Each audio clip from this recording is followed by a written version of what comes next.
All right, I got you. That's a heavy, powerful title. And if we're channeling that passionate, grounded, commanding style, it's gotta hit deep. They told me who the enemy was before I ever met him. They told me what to fear. They painted pictures with blood and smoke, voices raised with anger, fists clenched in protest. And they called it evil. They showed me news flashes of burning tires, masked faces, rocks flying through the air, and said, "These are the terrorists." No questions, no context, just a name and a face to fear. And like many, I believed them. Not because I was cruel, but because it was everywhere, on TV, in the papers, in the quiet conversations people have when they think they know the truth. But the truth has a way of knocking on your door when you least expect it. See, it's easy to believe a story when you never leave your neighborhood, when you sit comfortable in your living room, flipping through channels, thinking the world is too far away to matter. I was taught to see Palestine as a war zone, not a place where children play soccer in dusty streets. Not a place where mothers braid their daughters' hair or fathers teach sons how to be men with honor. No one told me about the smiles, the stories, the strength.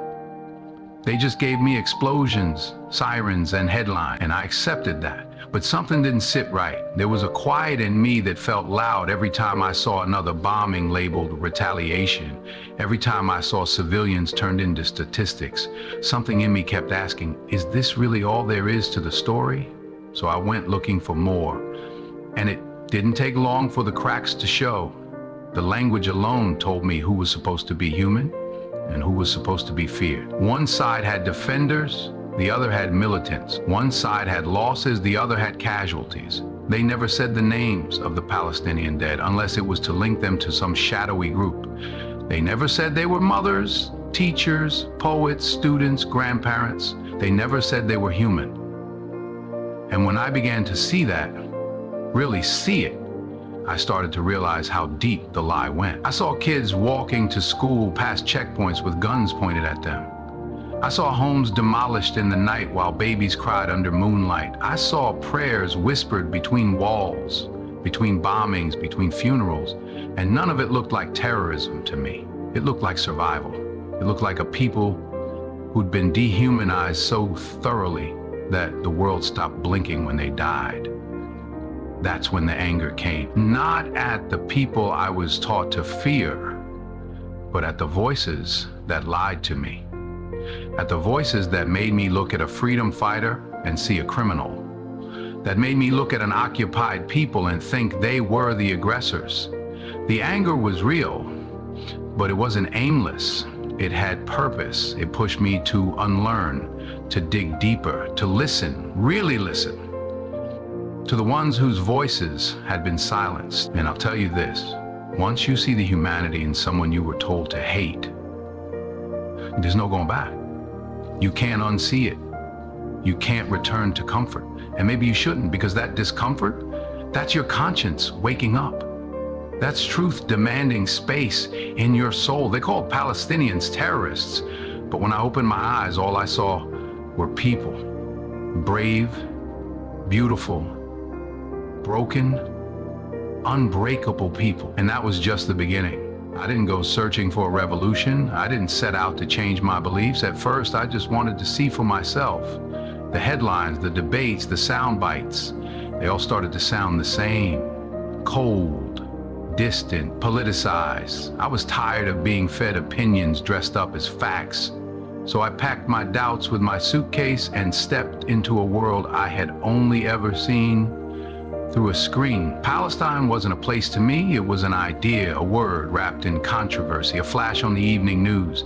I needed to see it with my own eyes, feel the ground beneath my feet, hear the voices unfiltered. What I found wasn't what I expected. From the moment I crossed into that land, everything I thought I knew began to shift. The air was heavy, not just with dust, but with something deeper, a kind of waiting. A tension that lives in people's shoulders, in their silence, in the way they look past you before they look at you. But even in that tension, I saw something else. Something that didn't make it into the headlines. Laughter, hospitality, a grandmother offering me tea in a village I couldn't pronounce. Kids running barefoot across rubble like it was a playground. A man who lost his brother and still smiled when he spoke of hope. That wasn't what I was told to expect. They say you can't understand a people until you walk their streets, and that's true. I walked alleys scarred by bullets, saw murals of martyrs on crumbling walls. But I also sat in living rooms where stories were told, not in anger, but in love, where the past was not forgotten but honored. I listened to stories of forced evictions, of checkpoints that turned daily life into a gamble. I watched a father cradle his sleeping daughter while the distant sound of drones buzzed in the background, and it hit me. This wasn't war. This was life. This was a people waking up every day under the weight of occupation and still choosing to live. That's when the truth began to carve itself into my heart, not in speeches, not in politics, but in quiet human moments. In the eyes of a young boy who asked me if the world knew what was happening, in the soft call to prayer echoing through broken streets, in the way people prayed with open hands even when they had nothing left to hold on to. And the more I saw, the more I realized how much had been hidden from me. Not just facts, but faces, humanity, dignity. I had been given fragments of a story, twisted and stripped of context. I was told of rockets, but not of siege, of resistance, but not of repression, of fear, but not of faith. I had been shown violence, but not the violence of being erased. The journey didn't change me all at once. It wasn't a lightning strike. It was a slow unraveling, the kind that doesn't ask for permission. Truth doesn't wait for you to be ready, it just shows up. And when it doesn't care about your politics. It goes deeper than that. It speaks to your soul. And mine was listening. I came looking for answers, but what I found was something bigger than facts or footage. I found a people who had been vilified for daring to survive. I found love in the ruins, faith in the fire, and slowly, piece by piece, I found the truth. Not the one I was taught, but the one that was always there, waiting for someone to care enough to see it. There's a difference between watching something happen and standing in the middle of it, between hearing about struggle and breathing in the air where that struggle lives. What I witnessed on the ground wasn't just politics, it was people trying to survive a reality that would break most. No headline could capture it, no documentary could fully translate it, because it's not just the visible things, the checkpoints, the demolished homes, the barbed wire. It's the invisible weight that people carry every single day. I remember the first checkpoint I saw. It wasn't like the movies. It was slower, colder. A line of people, old, young, sick, students, all waiting, not for justice, not for fairness, just to pass, just to go to school or work or a doctor's appointment. Soldiers stood with rifles slung casually across their chests, barely looking at the people whose lives they held in their hands. And the people, they waited, not because they accepted it, but because what choice did they have? You could feel the exhaustion in the silence, the way people didn't even flinch anymore. That's not peace. That's survival under pressure. Then there were the homes, some half standing, some completely gone. Walls blown out, furniture scattered like bones. I met a woman who lived in a tent next to the rubble that used to be her house. She offered me bread and smiled. I asked her how she stayed so strong, and she said, "We don't have the luxury to break." Her son played beside us, drawing in the dirt with a stick. That boy didn't know what playgrounds looked like. His sandbox was the ashes of what used to be. Children, that's what hit me hardest. They grow up too fast in Palestine. I saw a girl, maybe 9 or 10, speaking to a journalist in perfect English about occupation, about checkpoints, about her dream of becoming a doctor so she could help her people. That's not what childhood should be, but it is what it becomes. When every school morning might be your last, when drones hum overhead like mosquitoes, always watching, always reminding you that you're not free. I saw boys carrying books in one hand and stones in the other. Not because they wanted to fight, but because sometimes that's the only language left when no one listens. They don't throw stones to destroy, they throw them to be seen. to scream out into a world that seems to have gone deaf. The media shows you the stone, never the tank. It shows you the fire, never the funeral that came before it. And still, somehow, there is beauty. I saw people plant flowers in the cracks of broken sidewalks. I heard music drifting from a window in a bombed-out building. I watched a couple get married under string lights in a refugee camp, dancing to a future they weren't sure they'd have. There is defiance and joy here, in continuing to laugh, to love, to worship when everything around you says you shouldn't still be standing. This isn't a conflict. That word is too clean, too symmetrical. This is oppression, one-sided, systematic, intentional, and it's wrapped in silence by those too afraid or too comfortable to speak up. But when you walk those streets, when you sit in those homes, when you look into the eyes of people who've lost everything and still offer you tea, you begin to understand something. These aren't victims waiting to be saved. They are survivors, fighters, souls carved from resistance and grace. And once you've seen that, there's no turning away, because the reality on the ground is not just about suffering, it's about strength. A strength the world tries to ignore but can never erase. There are moments in life that don't ask permission to change you. They just do. They slip past your defenses, past the logic and the arguments, and they hit you in that quiet place where truth lives.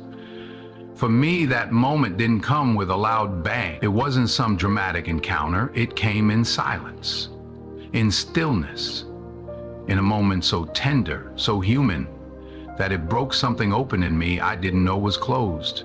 I was sitting with a family in Gaza, a simple home, bare walls, no electricity, a few cushions on the floor. The father had taken in orphans from the last bombing. He barely had enough for his own children, but he made space, made room. And that night they invited me to break bread with them. The food was modest, rice, olives, a little tea, but the warmth, the welcome, you would have thought I was royalty the way they treated me. They didn't ask where I came from. They didn't ask what I believed. They saw me as a guest, and that was enough.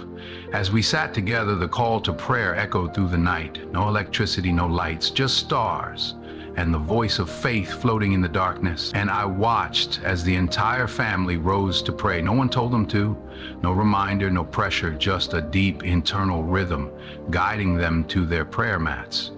I didn't understand the words, not then, but I understood the feeling. The way they stood shoulder to shoulder, eyes closed, hearts open.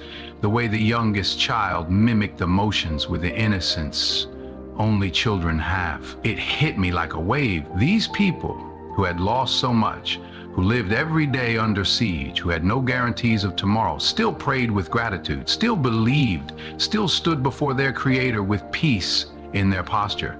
That kind of faith, that kind of peace in the middle of chaos, I had never seen anything like it. I didn't pray that night, not physically, but something in me bowed, something in me broke. And from that breaking, something new began. It was like my soul leaned in and said, pay attention, this is truth. I had seen so much pain up to that point. I had seen blood on the pavement, mothers screaming at checkpoints, children carrying trauma in their tiny bodies. But it was in that moment of prayer, in the stillness, in the faith, in the quiet dignity, that I realized what I was really witnessing. It wasn't just a political struggle. It wasn't just an occupation. It was a spiritual war too, an attempt to strip a people of their humanity, their identity, their ability to worship, to dream, to simply be. And yet they refused to break. That's when something shifted in me. I had come thinking I would observe, maybe understand, maybe sympathize. But I didn't expect to feel it so deeply. I didn't expect to be chained, and I definitely didn't expect to see Islam not as an idea, not as a religion I'd heard about from a distance, but as a living, breathing force of resilience, of love, of submission, not to fear, but to something higher. That moment didn't just open my eyes, it opened my heart. And it asked me a question I couldn't ignore. If these people can hold on to their faith in the middle of hell, what am I holding on to in my comfort? I didn't have the answer then, but I knew this. I wanted to understand that kind of peace. that kind of strength, that kind of faith. And from that night on, I wasn't just a witness to their story. I was being written into it. I had heard the word Islam all my life on the news, in passing conversations, in documentaries that always seemed to focus on war, conflict, and control. It was a word that felt distant, foreign, heavy with assumptions I never bothered to challenge. I thought I knew what it meant. I thought it was about rituals, rules, maybe even fear. But all of that changed in one moment. Not in a mosque, not in a debate, but in the stillness of a night that held more truth than any book I'd ever read. What I saw in that moment, the way that family stood to pray, the peace on their faces despite the chaos surrounding them, shattered every lie I had been fed. It wasn't just about religion. It was about presence. It was about resilience that came not from anger, but from surrender. Not surrender to oppression, but to something greater. I watched them pray in the dark, the only light coming from the stars above, and I realized they had something I didn't. Something I had never understood. Something I had never even searched for. Certainty. It was the kind of certainty that doesn't depend on circumstances. It doesn't fade when bombs fall, or when food runs out, or when the world turns its back. It's a certainty rooted in faith, not blind faith, but faith born from lived struggle, from knowing that there is purpose even in pain, that no act of injustice goes unseen by the one who sees all. I saw it in the way they stood, the way they bowed, the way they whispered Allahu Akbar with hearts that had seen more loss than most of us could endure. And still, they called God great. And for the first time, I understood what that meant. It wasn't about fear or submission in the way I had always thought. It was about freedom, real freedom, the kind that can't be stolen by soldiers or borders or bombs, the kind that lives in your soul, untouched by the noise of this world. Islam in that moment was not just a religion, it was a lifeline, a source of dignity, a compass pointing to hope when all signs say there should be none. I had never seen such love wrapped in such simplicity. The way they shared food, the way they cared for one another, the way they smiled despite it all. It wasn't performative, it wasn't for show, it was genuine. It was Islam in action. Mercy, generosity, gratitude, sincerity, and all of it flowing from a place of trust that no matter how hard life got, God was near.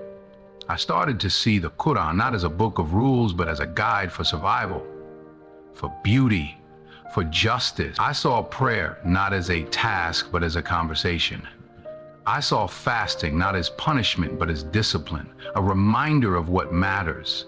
Everything I thought was restrictive suddenly looked like freedom, because it was based on truth, on alignment, on peace, not as an absence of struggle, but as strength within it.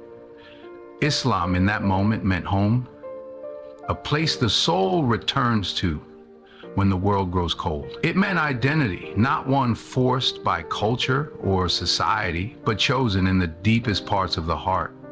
It meant balance between struggle and ease, between this world and the next. And it meant justice, not just in law, but in how you treat others, how you treat yourself, how you stand even when the world tries to knock you down.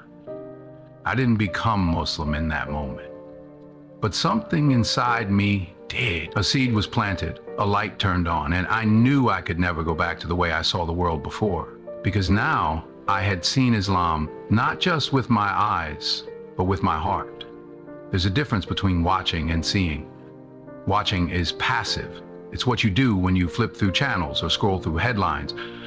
It's what lets you witness tragedy from a safe distance with the comfort of turning it off when it gets too heavy. But seeing, really seeing, that takes courage, that takes heart. That means stepping into someone else's pain, not to consume it, but to understand it, to feel it, to be moved by it in a way that makes silence no longer an option.